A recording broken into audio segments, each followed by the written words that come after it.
Hey there, and welcome back to my channel. My name is Sam Marshall, and I am a writer, a book reviewer, and a mom.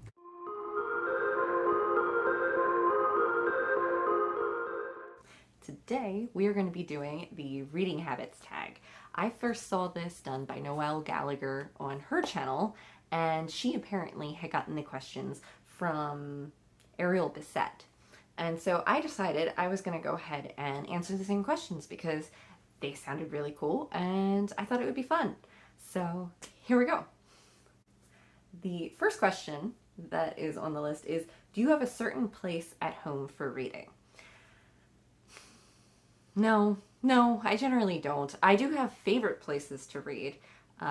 One of my favorite places to read is my couch here in my living room. It's a very comfortable couch. My husband and I argue over that. He does not like the couch in the living room. He prefers the couches in the basement. I prefer the couch in the living room. The couches in the basement are like leather and they get really cold, and the basement gets really cold. So I freeze to death.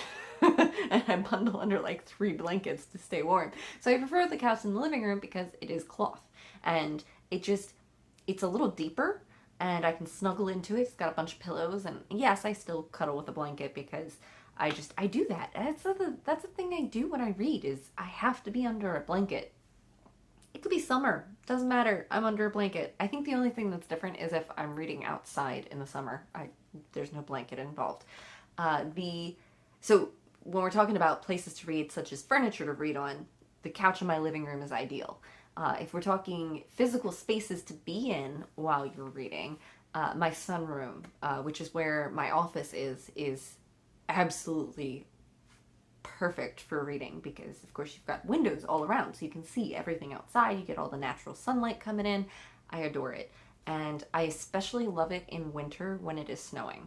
So there's my answer. It's 3 different answers in one: my couch in my living room, the sunroom, and if it is snowing outside.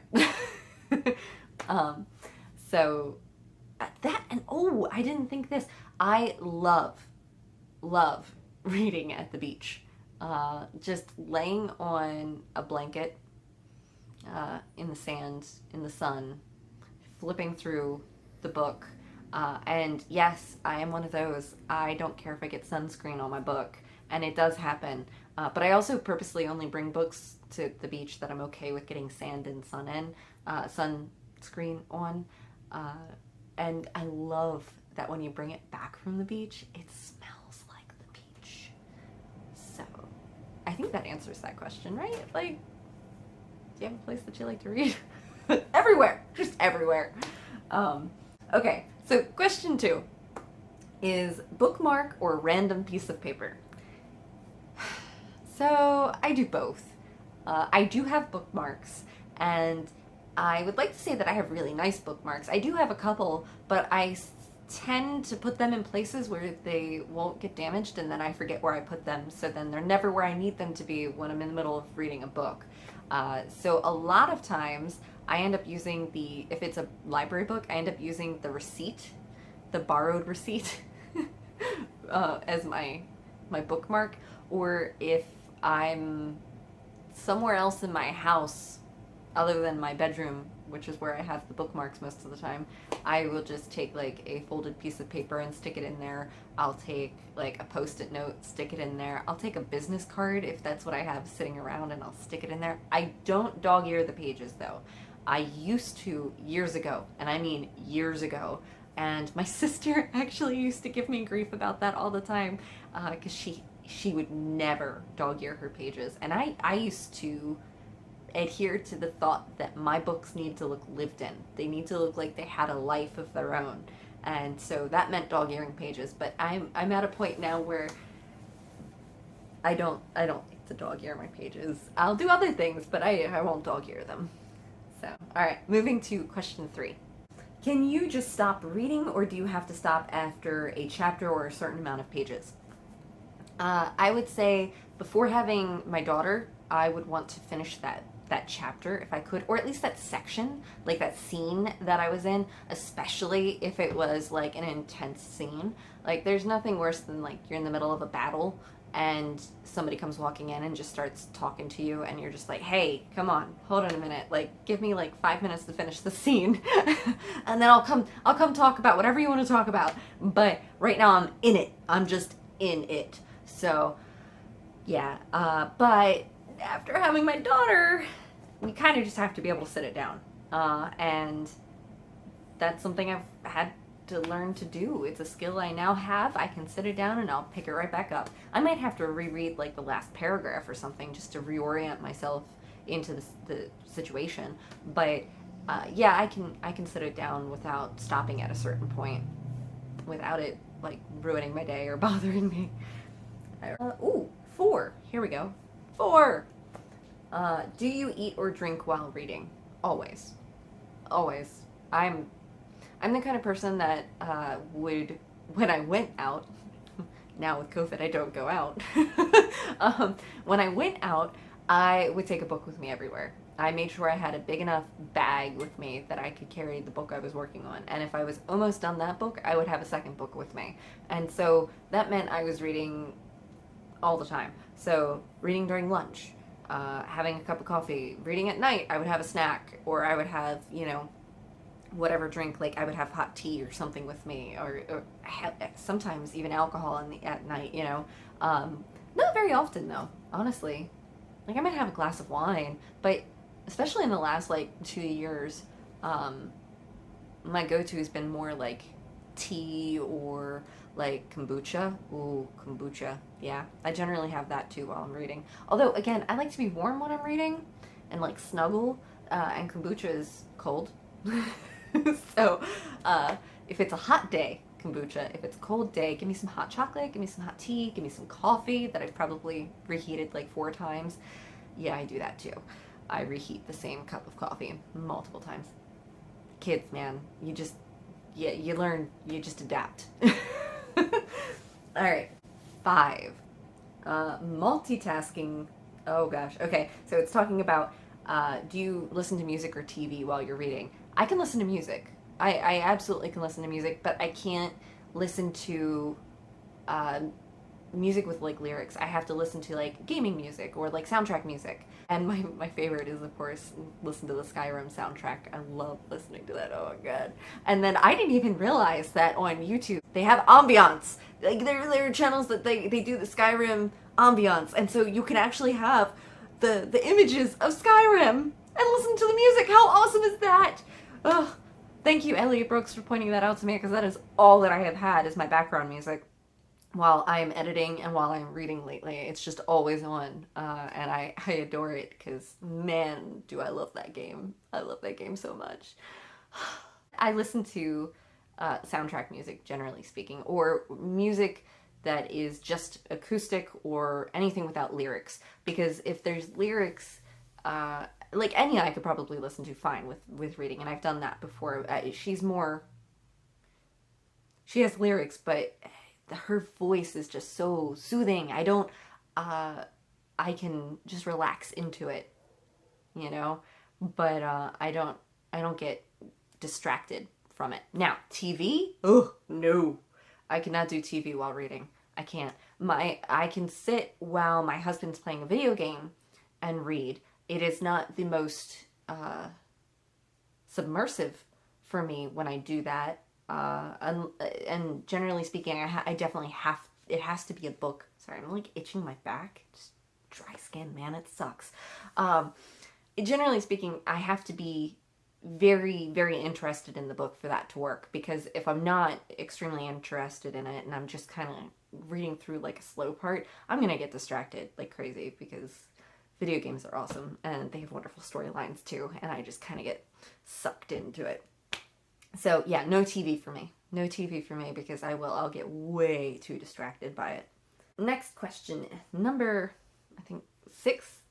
We're on 6. Yay! One book at a time or several at once? All right, so I used to be the kind of reader who could only do one book at a time. And that was mainly because, well, I still am. I'm very much a mood reader. And so when I'm hooked on something, that is where I'm at. But I have learned to diversify a little bit. So I will always have an audiobook that I'm listening to while I'm physically reading a book. And I have, on occasion, balanced both a like paperback or hardback and an ebook. But I have noticed I have to have them in different genres. They can't be in the same genres, otherwise I start to like melt them together. So like I can't do two fantasy books at the same time because they'll just start to overlap and I'll confuse characters and I'll confuse places. But I could do like a romance and a fantasy, or I could do like a nonfiction and a fantasy, and that would be fine. So yes, I can read multiple books at once, and I generally do that now because not to say that goals are the only thing that are important when it comes to books, because it's not. I mean, goals are nice, goals are great. But for me, since I am now doing a YouTube channel, I try to stay on a certain track so that I know that I have enough content to produce. So I have to read a certain amount of books every month, roughly, so that I'm generating enough content to talk about. So yeah, so multiple books, yes, I definitely do. All right, we are on to 7. And number 7 says, reading at home or everywhere. Well, used to be everywhere. Like we talked about before. I used to take my books everywhere with me. I used to have them when I'm a former hairstylist, so I used to have it at the salon with me in my bag. So when I would eat lunch, I would just pull out my book and I would read. If I was in between clients and I didn't have anything to do in the shop itself, like I didn't have to make phone calls, I didn't have to clean up anything, then yeah, I would sit there and read a couple pages while waiting for a client to show up. If I was going to be out and about during the day and running errands or something, and I was stopping to get lunch, let's say I was going to sit somewhere, or I was going to eat in my car really quick, yeah, I'd pull out my book and I would read for a little bit while I was eating. Definitely dentist appointments, doctor's appointments, anytime I was in a waiting room, I had a book with me. So yeah, no, I used to take my books everywhere with me. All right, we're on to, let's see if I can count, number 8. All right, number 8 is reading out loud or silently in your head. Generally speaking, silently in my head, because yeah, I mispronounce a lot of words and I have to look up how to properly say them. And when you're reading a lot of fantasy, you're gonna mispronounce names and a lot of places and creatures and beings and things. So yes, names, titles of things. So I read silently in my head. The only time I'm reading out loud is when I'm reading to my daughter. And don't get me wrong, I do read out loud a lot more now with her because she wants to read. So yeah, that's what I do. But when I'm reading for myself, I'm reading in my head. Yeah. We're on to number 9. Okay. 9. Do you read ahead or even skip pages? Not anymore. There was a time when I would like skip ahead a bit to see if like a certain character that I was following that I liked is gonna pop back in at some point. Usually it was in like when I was reading the Sookie Stackhouse novels, like I would skip ahead a little bit just to see what was gonna happen. But no, anymore, I really do, I want to find out things as I'm supposed to. You know, I want the author's words to reveal the things that they're going to reveal to me in the time that they're supposed to reveal them to me. I don't want to ruin a surprise for me. Now, that said, honestly, I'm one of those people that if something is spoiled for me, it doesn't faze me. I will still read the book. As long as I had wanted to read the book to begin with, I will still read it. Same thing with shows. Like, if you spoil an ending of a series for me, I'm still going to watch it. It's not going to stop me from watching it. I mean, yes, it probably won't surprise me the way that it was supposed to, but it doesn't mean I'm not going to enjoy it. And yeah, so I'm totally fine with that. That wasn't the question, but spoilers don't seem to bother me. Moving on to question 10. And question 10 is breaking the spine or keeping it like new. Well, it's kind of hard to avoid breaking the spine of one of those little mass market paperbacks, like these little guys you see back here. Like, you can clearly tell I have not read those two yet. I own them. I have not read those two yet because their spines are beautiful. They're perfectly intact. Oh, well, okay, I take that back. This one does have a crease in the center. My sister did borrow this one at one point. Okay, so this one does have a crease in the center there, but they're still in really good condition. So yes, when it comes to those guys, you can't avoid it. You just kind of end up breaking them a little bit. But when it comes to the newer forms of paperbacks, like you've got this guy right here, you know, the Black Tattoo, or you've got Kill the Queen. Like these ones, you know, they might bend a little, but they're not gonna break. And of course, with my hardbacks, hell no, I'm not gonna break those spines. Definitely not. I do like to try to keep my books looking nice. If I'm buying a used copy, that's a different story though. Like I don't mind if I'm buying a used copy for it to be beaten up. That's fine with me, especially if I plan on making it like a beach book, because that thing's gonna get sandy, it's gonna get, you know, sunscreen on it, it's gonna smell like the beach by the time I'm done. And again, I go back to, sometimes I just like my books to look lived in, but certain books, certain series, no, I absolutely am not breaking the spine. You know, so again, I kind of do a mash of both, depending on what type of book it is. All right, and there is an 11th question. So the 11th question is, do you write in your books? I feel like all of these questions I have multiple answers to. I can't decide on one. So I have written in books. I am currently getting back into annotating. I did annotate back in school, like when I was in college and when I was in high school, and I'm getting back into doing that again.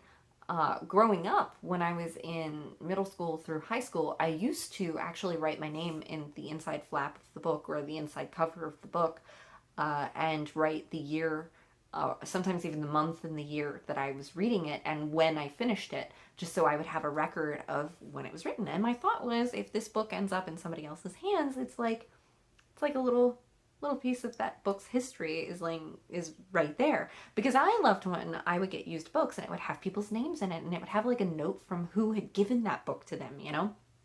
I thought that was amazing. So I wanted to leave that legacy behind, you know? So I used to do that all the time. I have since stopped writing my name in books. I haven't done that in a long while, but I have started back up with the, like, I'm starting to tab.